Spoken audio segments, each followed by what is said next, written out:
After the initial preparation, including debridement of the rotator cuff and light abrasion of the tuberosity, the rotator cuff repair is measured utilizing the graduated probe.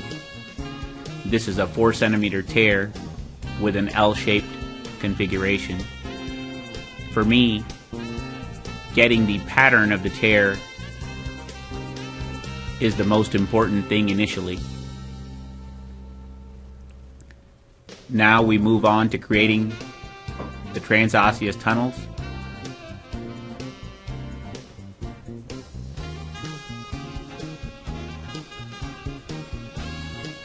We use spinal needle localization to get appropriate placement for the anterolateral tunnel for placement of the arthrotunneler.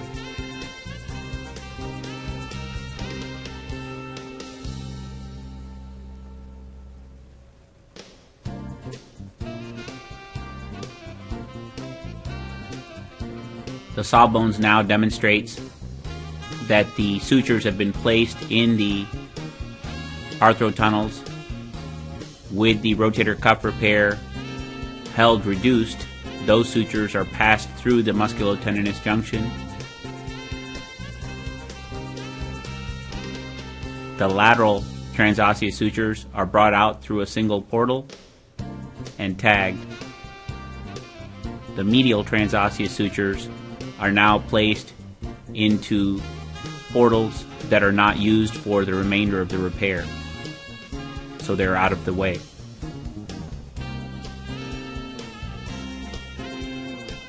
The next step is to place our anchors distal to the footprint and proceed with the tension band repair. Jumping back to the surgical video, we are passing the transosseous sutures through the appropriate position of the rotator cuff.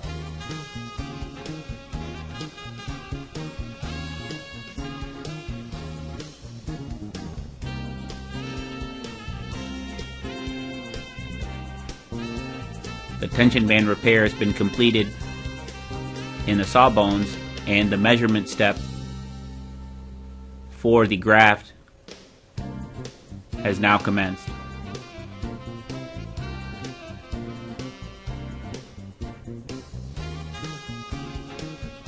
We're starting the tension band repair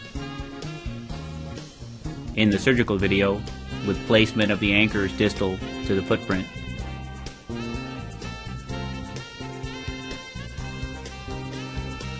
The 2 transosseous medial sutures are brought out through a single cannula in preparation for suturing the medial limb of the graft.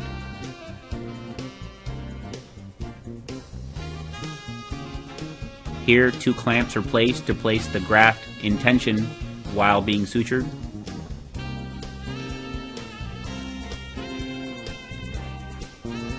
Meanwhile, in the surgical video, the tension band repair has been completed, and we are now measuring for the graft itself.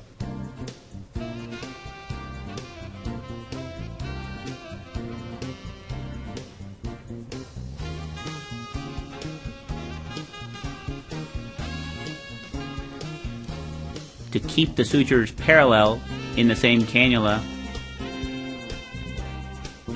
we sometimes will retrieve them one at a time, as shown here, or retrieve them all at once but make sure they're parallel.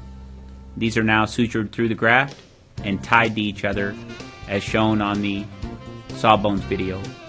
The surgical video is ready to deliver the graft, seen coming into the subacromial space. This is done by pulling on the lateral limbs of the transosseous sutures.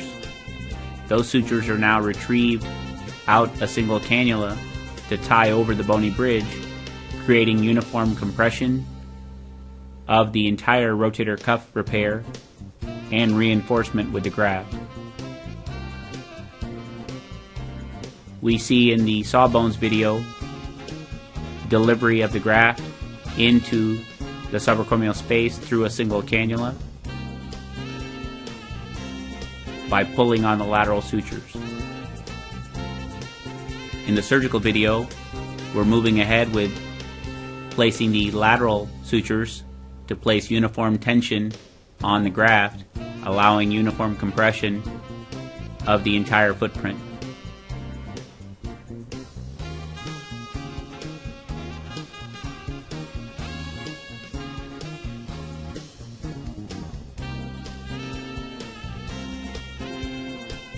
This same procedure is being completed in the sawbones video.